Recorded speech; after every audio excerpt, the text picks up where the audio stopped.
Ito si Mike Cortez, hindi pa nga nakakalaro up to this point. Ito ang nami-miss ng Elite. 8.3 points, 3.8 rebounds. Ito yung mabigat. Yung close to 6 assists sa ball game and the 2 steals. Because that means he's making things happen for his teammates. He's making things happen on the defensive end as well. Para malaman natin ang kondisyon nga ni Coolcat, balik tayo kay Mara. Ito ang unang araw na nakakasama ni Mike Cortez ng Blackwater after missing a week of practice due to the flu and some joint problems. Ang concern niya ay ang kanyang endurance. Kaya he warned me before the game, baka daw limited ang kanyang minutes if he play at all. When he woke up this morning, he wasn't feeling 100%. Pero kinausap naman siya ni Coach Leo, Isaac, at sinabi, just tell me if you can play and I'll put you in, guys. Sobrang limited. Flu, mahirap yan. Mabigat yan. Mawawala talaga yung endurance mo, your stamina. Baka mga ilang takbuhan lang akyat baba, pagod ka na. Kaya pala ganun lang. Kaya pala hindi rin ako nakakatakbo. Bukas na pala ang ating all year round kami flu? Bukas na ang ating fourth quarter. Tawag. Para sa tagisan ng tunay na lakas, Cobra, gusto ko pa. Actually, hindi. Kailangan mo yung Cobra. Alam mo tawag, hangover. Baka kailangan naka-Cobra pa Tama. palagi, araw-araw. Eh, di ba? Para may pantagisan ng tunay na lakas. Gusto ko pa. Yan. Eh kung yung lakas mo yung gusto ko, wala akong mahugot. 80-59 ang nasa ating talaan. Blackwater looking to put together a run. Kaso si Lastimosa na ubusan ng espasyo dun sa sideline. You gotta keep trying, even if things aren't going your way. You know, you almost had that stop there. Then you turn the ball over, that's okay. Andun yung effort. 21 abante ng SMB kontra dito sa Blackwater. San Miguel dediretso to sa Legazpi this coming Saturday. Kalaban nila the 5-0 Meralco Bulls. Should be an epic matchup. Chongson fearless on that drive. Gets that basket. May kasama bang foul. So you get one positive, then now after this free throw of Wami Chongson, you want to be able to play solid defense. Maybe even change it up, maybe apply some full court pressure. This excellent shot is brought to us by Stanley Hand Tools and Power Tools. Performance in action.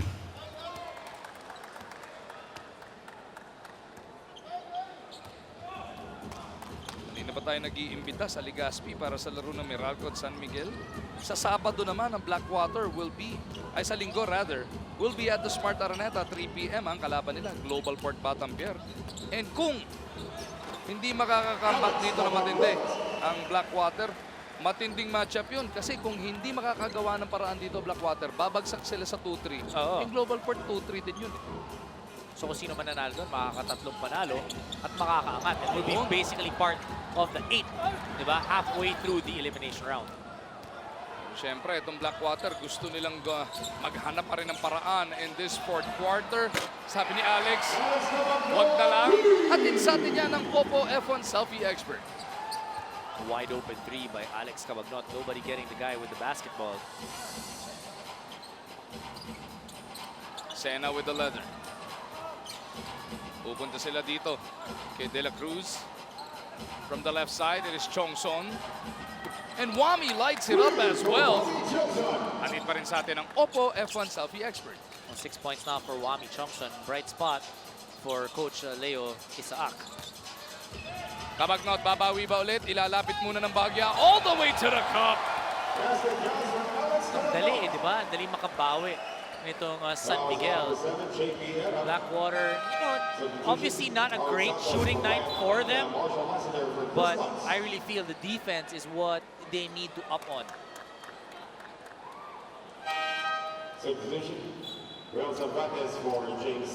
Coach Leo Austria, hindi pa tapos dito. Kita mo, sabay na naman dito, Dom, si Santos at si Fajardo. Makakasama pa in that front court si Espinas. Lassiter and Cabagnot will complete their 5. Katapat nila sina De La Cruz, Eram, Chongson, Lastimosa, and Cervantes. Understandable, nagpapahinga on one hand si Wilkerson. Pero itong si MJ Net kanina pa nakaupo. Matagal na nakaupo.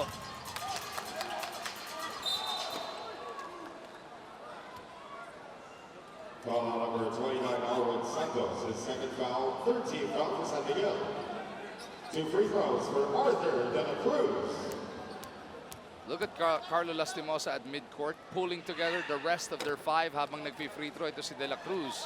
They want to stick together. They want to do the best they can as we take a look at this tatak move of the game. Ay, hatid sa atin ng whole seam. Panatag ka pag whole seam.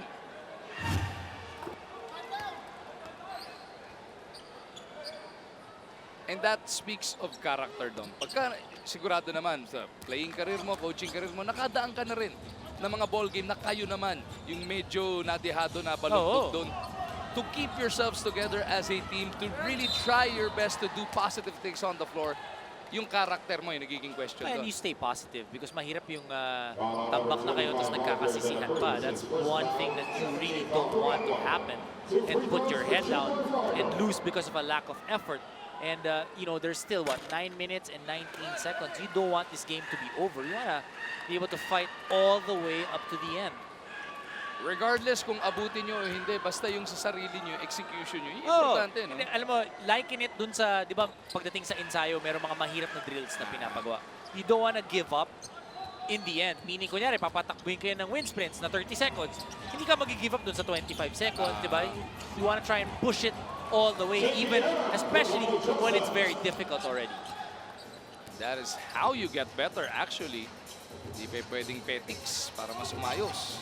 Kasi kung petics lang, dali, kaya ng lahat, Kung di ba? petics lang ako nakaabot ng PBA, ano ka?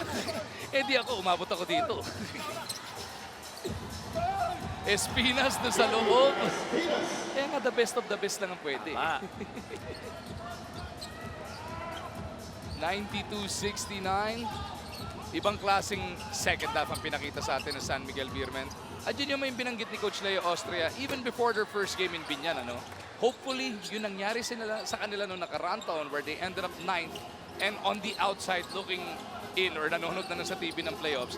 Hopefully, magsilbing aral yun. Galing ka ng championship pero hindi pa tapos yung season. Hinahabol nyo nga yung Grand Slam, eh. Kaya nga yung ginagawa ni Junmar Fajardo that even if he's not yet 100% and then ayaw niya yung nakaupo, ayaw niya yung nagpapahinga, malaking bagay yun to show everybody that, you know, this guy's actually injured. Yung iba, you know, he could be a little bit tired, pero Junmar Fajardo in practice, you know, showing himself, practicing hard. Of course, within limits dun sa ibibigay sa kanila ng kanilang therapist. But that example, that really is something na hindi mo matatawaran.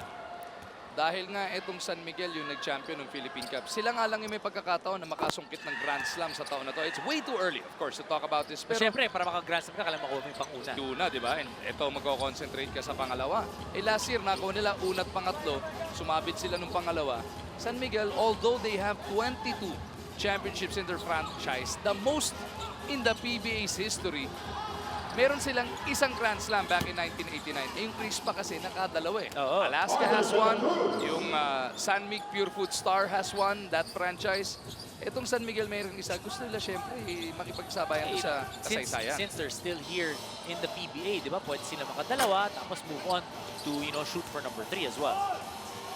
94-71. And with this batch, this team is built to dominate them. Tsaka long term. Pang dynasty to Diba? dynasty. Oo, long term to eh. Kasi bata pa eh. You know, a lot of the players, you know, in their mid, late 20s, some in their early 30s. But that's basically it. 94-73. Fajardo dun sa ilalim. Arwin will clean it up. You know, I still have to refer back to last conference. Nung na-injure yung Junmar, nabigyan ng minuto sila Yancy Diocampo, sila J.R. Reyes, Gabby Espinas, of course, getting a lot more minutes. But they were able to pull through with all of that. Kumbaga handicap, ang laking handicap nung mawala yung Junmar Fajardo. But pull through and win 4 straight games. Yeah, speaking of Yancy, waiting na siya sa ating scorer's table. Sasabay ng pasok si Brian Heruela. As Coach Leo Austria is giving a bit more burn for the rest of his timeout. J.R. Reyes pa lang ipapasok muna dito. At si Wilkerson ibabalik din muna. So it's Wilkerson with J.R. Reyes, Brian Heruela, Arwin Santos, and Alex Cabagnot. Going up against Vosotros, Gamalinda, Eram, Cervantes, and Lastimosa. Mukhang hindi na ibabalik ni Coach Leo Isaac yung kanyang import dito na si MJ Red.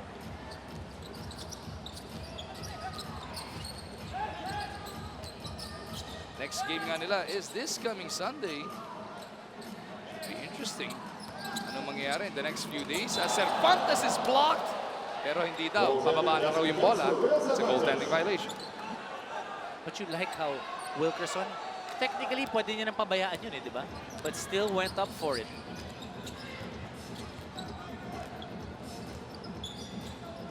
Eruela, hinahanap ito si Wilkerson. Reyes, babalik kay Bryant. Inabot pa sa mukha si Wilkerson.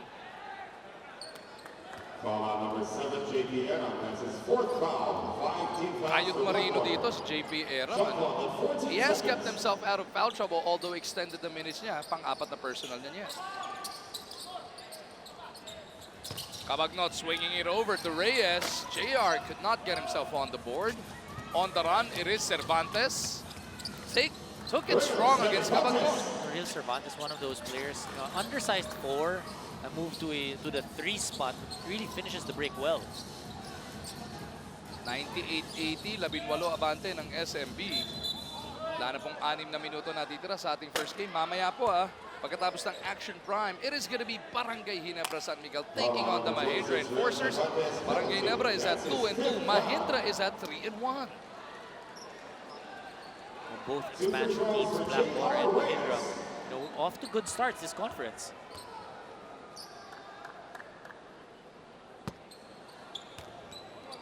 Reyes mintis sa kanyang unang free throw. As we remind everybody, home versus state World Bantamweight Championship. Meron ding McGregor versus Diaz welterweight bout sa March 6 po yan. Sunday, 11 a.m. live on Hyper Channel 53 and Hyper HD Channel 130 on Signal. Meron din pong encore talaga sa TV5 ng alas 10 ng gabi.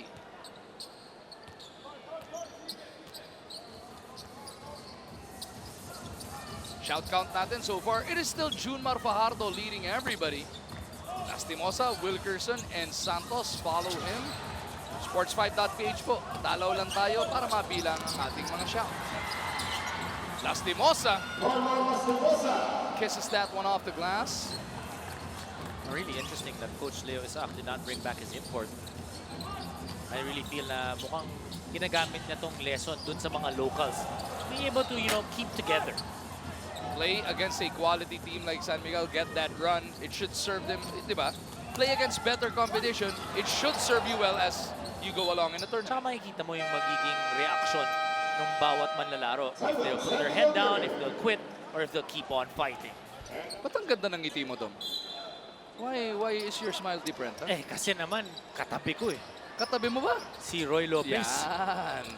Nag-iiba na ang iyong ngiti, Dom Oo. Of course.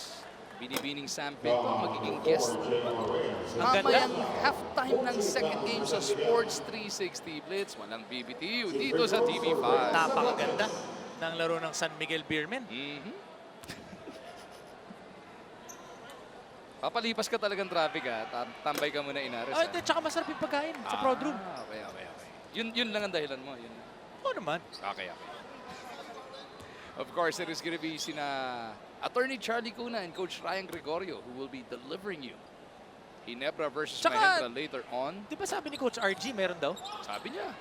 May naniniwala ba dun? Malapit ng bahay niya. Sugurin natin kahit wala. Pwede. On the way down Sundan natin. Oo.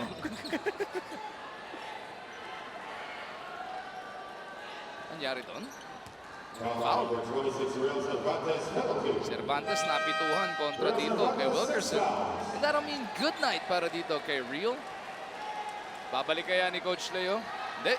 Pupunta siya kay Frank Colya. 12 points, 2 rebounds para kay Real Cervantes. But one thing about the all-Filipino players nitong si Coach Leo Isaac, nakabalik sila just down by 16. Not a bad effort at all. Yeah.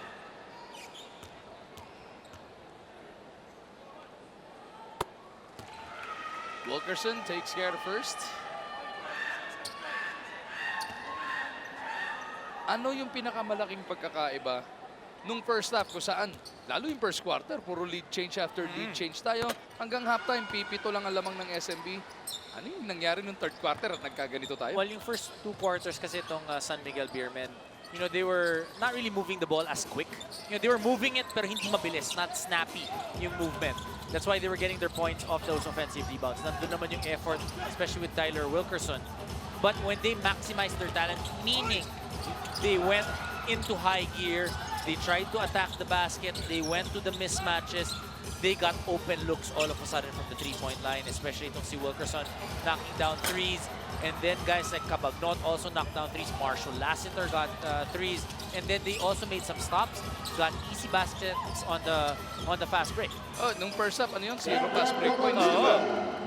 Yun ang isang na-correct na malaki. Here in the second half, Paz Gamalinda will bring Blackwater within 16 once again. Wala na pong 4 na minuto natitira sa ating first game on this PBA Wednesday.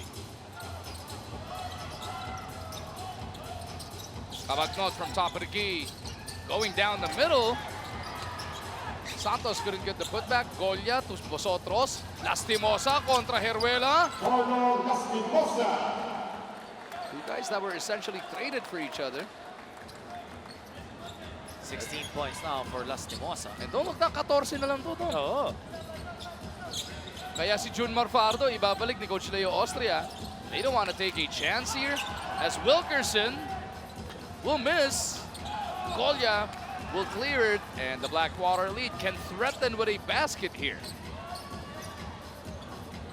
Assistant Coach Aris Limonan barking out instructions from the sidelines. Lastimosa looks up at the clock. Their shot clock will read 8. Lastimosa, huli ni Cabagnot, pero nandun pa rin, never giving up on it. Nagmitis ka lang sa kanya layup.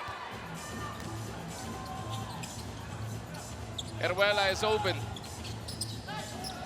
Goes to Santos. J.R. Reyes will step back. That's good. But once San Miguel moves that ball, all of a sudden it's so much easier for them to get open looks. Dahil sa basket ni J.R. Reyes, pinul out o pinul back ni Assistant Coach Peter Martin. Si Jun Marupo ka na. Mapasok yung tira. Vosotros to Lastimosa. Not really known for his three-point shooting. More on the 17 to 19 footer siya. No? And the slashing, of course. Heruela feeding Wilkerson. And he once again wakes up this crowd. And Magu, again, the difference in the past 2 times for the San Miguel Pyramid, they actually attack. Diba? Yung kanina, iniikot-ikot lang nila yung bola. You know, they were basically on their heels, not on their toes. Last 2 minutes na to atid sa atin ng Cobra. Ilabas ang tunay na lakas. Cobra, gusto ko pa.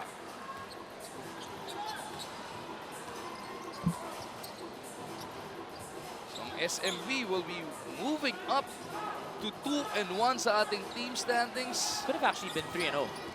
Diba? Dikit yung laro nila against Mahindra. Pero merong importanteng test o napakalaking test para sa kanila. This coming Saturday sa Legazpi City. They will be taking on the 5-0 Meralco Bolts. Sabi ni New, they are for real. Yun. So this is going to be a very good test for them. That will tip off at 5 p.m. Mapapanood live dito sa TV5. And then pagkatapos sa larong yun, they are back in action March 11 contra Rain or Shine. And then March 16, the rematch with Alaska.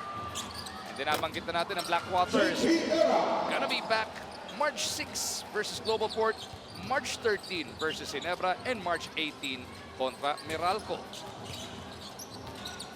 Doesn't get any easier either way.